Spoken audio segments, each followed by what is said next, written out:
This channel does not promote any violent, harmful, or illegal activities. All content provided by this channel is meant for an educational purpose only. অন্যদিকে রাজ্যে আবারও bird floor প্রকোপ বৃদ্ধি পেয়েছে। 9 দিনের ব্যবধানে 6টি শিশু বার্ড ফ্লু পজিটিভ।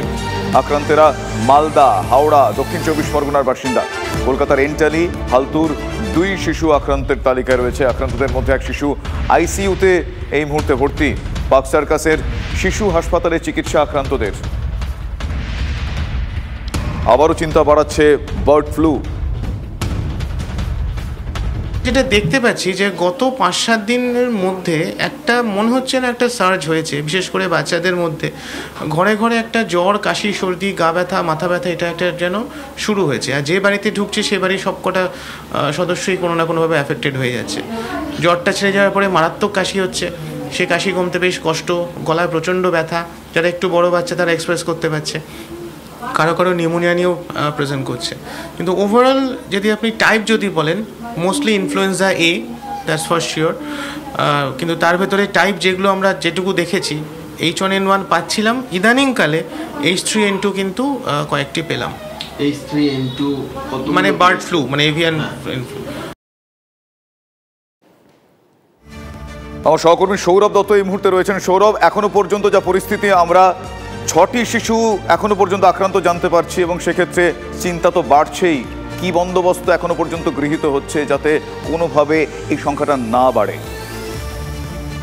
শুভজিৎ, দেখো, ফেব্রুয়ারি মাসের পর জুলাই মাসে অল্প সময়ের ব্যবধানে, মাত্র 9 দিনের ব্যবধানে 6 জন শিশুর দেহে H3N2, যেটাকে ব্লাড ফ্লু ভাইরাস হিসেবে চিহ্নিত বলা হয়, ব্লাড ফ্লু ভাইরাস গোত্রের ভাইরাস, সেই ভাইরাস পাওয়া গিয়েছে। এবং এই 6টি শিশুই কলকাতার পার্ক সার্কাসের একটি শিশু হাসপাতালে চিকিৎসাধীন ছিলেন। তার মধ্যে একজন এখনো আইসিইউতে চিকিৎসাধীন রয়েছে, এক শিশু। যেটা আরো বেশি করে চিন্তা, যে কোনো একটি নির্দিষ্ট এলাকার নয়, কারোর বাড়ি মালদা, কারোর বাড়ি দক্ষিণ 24 পরগনা, কারোর হাওড়া, কলকাতার মধ্যে এন্টালি রয়েছে, হালতু রয়েছে। ফলে সব মিলিয়ে এই যে স্পোরেডিক কিছু ইনসিডেন্ট আসছে, সেটাও কিন্তু চিকিৎসকদের চিন্তা ভাবনা, চিকিৎসকদের ভাবাচ্ছে। এবং যেহেতু এটা একটা হাসপাতালের পরিসংখ্যান, সার্বিকভাবে গোটা রাজ্যের যে পরিসংখ্যান, সেটা স্বাস্থ্য দপ্তরের তরফে এখনো কোনো স্পষ্ট করা হয়নি। ফলে সচেতনতার জন্য সেটাও সামনে আনা দরকার বলে মনে করছেন চিকিৎসকরা। শুভজিৎ, ধন্যবাদ সৌরভ।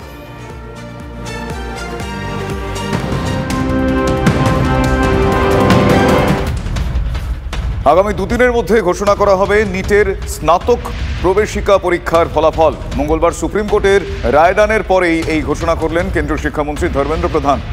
মঙ্গলবারই দ্বিতীয়বার নিট নেওয়ার আর্জি খারিজ করে দিয়েছে সুপ্রিম কোর্ট।